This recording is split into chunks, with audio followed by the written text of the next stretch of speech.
Mural 8, Our Town, Between Fire and Freedom. Periods of tranquility arrived in Huatusco, and thanks to this, agricultural activity grew. Thus, in the mid-19th century, the first match factory was established by a German named Francisco Okenfuss, leading to good times for the Huatusco economy. However, the struggle over political divisions between cantons, of which Huatusco was part of the Córdoba district, gradually separated it until it became an autonomous canton. Internally, there were also divisions between liberals and conservatives, causing divisions across the board. Various figures, including General Ignacio de la Llave, visited Huatusco repeatedly during his campaign. The calm didn't last long, as on July 4, 1858, the city was attacked by the liberal Colonel Ramirez Perez, with the plaza protected by the Tres Villas battalion. The conservatives were defeated in this battle. However, the liberals lost control of the plaza to General Negrete, who left the 11th Battalion in charge, which was later defeated by Ignacio de la Llave at Jamapa. Huatusco witnessed countless clashes over possession of the plaza, with the town always losing in the battle. Amid territorial conflicts, coffee cultivation took hold economically, with Don Vicente Sahara being one of the pioneers of the fruit in Huatusco, producing it on his Vista Hermosa farm, located in what is now Colonel Manuel Gonzalez. Due to the political and climatic tensions of Veracruz, Benito Juárez's wife, Margarita Maza, came to this city for refuge, along with reformers Melchor Ocampo and Juan José Baz. Before them, Miguel Lerdo de Tejada had arrived. Since the conquest, Huatusco has been alternately dominated by Spanish, Republican, interventionist, imperialist, and later Porfirian forces, the latter supported by the Huatuscan politician Rafael González Páez. On April 30, 1863, during the French invasion, the battalion led by Captain Danjou passing through Cameron lost the confrontation with national forces and defeated. The Europeans were brought to Huatusco as wounded and prisoners. The next day, the guerrilla leader Manuel Marrero brings wounded from both armies to the hospital of San Vicente de Paul, sponsored by the Catholic Society, the Sisters of Charity, of which was director Mrs. Juana Marrero de Gómez, originally from Córdoba but raised in Huatusco, who, seeing the severity of the wounds of a French second lieutenant named Clement Madet and regardless of his character as an enemy of the nation, decided to take him home to care for him personally, expressing with this a great gesture of humanity, for which they will call her Mama Juana. With his last strength and before dying, the French second lieutenant writes a letter to his mother expressing at the end of it the following: "In France I left a mother, here in Mexico I found another, send me your blessing." This gesture earned her recognition from the Foreign Legion, which dubbed her the Lady with the Big Heart, and safeguarded the letter and her memory in the Museum of the Destitute in Aubagne, France. 3 years after the Battle of Cameron, guerrilla leader Manuel Marrero attacked this town, managing to dissuade the small Mexican imperialist group guarding Huatusco. They remained there for a short time as they were attacked by the Austro-Hungarian Hussar cavalry commanded by Captain Kamaki. Marrero managed to evacuate the town, intending to exterminate them. They pursued them to the outskirts of the city. At Tlaxopa, in a true act of heroism, guerrilla Francisco Marrero decided to allow his compatriots to escape. He stayed behind alone with his horse to withstand the onslaught, giving them time to escape, but sacrificing his life in exchange for that of his comrades.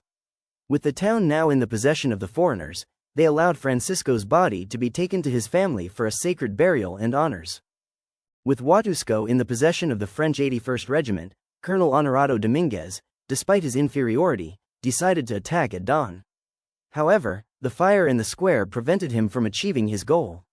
Fortunately, the French regiment undertook the journey alone and continued on its way to Veracruz, where Colonel Dominguez entered the town triumphantly and effortlessly. With the legitimate government reconstituted in 1867, Don Anastasio Pesado took possession of the canton, publishing the Republican newspaper, El Atronador, derived from Arda El Trono, directed by the distinguished liberal Joaquín Muñoz, who was also chief of the canton. Both subsequently competed for the leadership, and Don Anastasio won. Huatusco divided into two large groups, conservatives and liberals, or as they were also called, those below and those above, which were formed in the ranks of the Masonic lodges, the ancient Scottish Rite, for the former, and for the liberals, the Grand Lodge of the Black Eagle of the York Rite, both constantly disputing power, having at the head of one Mr. Pesado and in the other the Spaniard Don Prudencio Salero, who later achieved leadership, ending the dispute. Sometime later, the first town council was formed in 1887, called the Merger, which involved members of both groups. One of its first projects was the demolition of the mound called Cerrito de Santa Cecilia, to relocate the market, now known as Mercado Juarez, which had previously been located in the plaza now known as Park Zaragoza. This again led to disputes between those at the bottom and those at the top, causing the market to move from one plaza to another for several months until finally settling where it remains today. Huatusco experienced new disputes over the plaza, some political uprisings, political divisions, and, at times, periods of peace, to the point of creating the first Huatusco casino in 1871, where the town's prominent figures gathered. Criminals frequently appeared before the town, using the revolution as a pretext. On October 4 of that same year, a Porfirian leader named Magoni attacked, negotiating surrenders, which were rejected. Magoni suddenly ceased fire upon learning that his friend Honorado Dominguez had died, deciding to retreat and head for the mountains. Various attacks took place around the area, including El Mirador and Coscomatepec. Amid clashes, garrison changes, and dialogues at gunpoint, government supporters, heads of state, and Porfirian forces waged their lands, as Huatusco was a gateway for guerrillas and trade in Veracruz. The conflicts continued unabated, and a time of revolution arrived in Huatusco.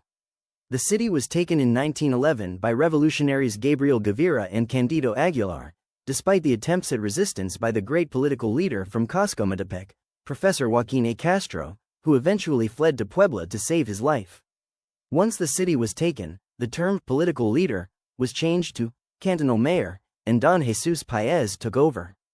The city is threatened by a large group of criminals who intend to fight the current cantonal mayor.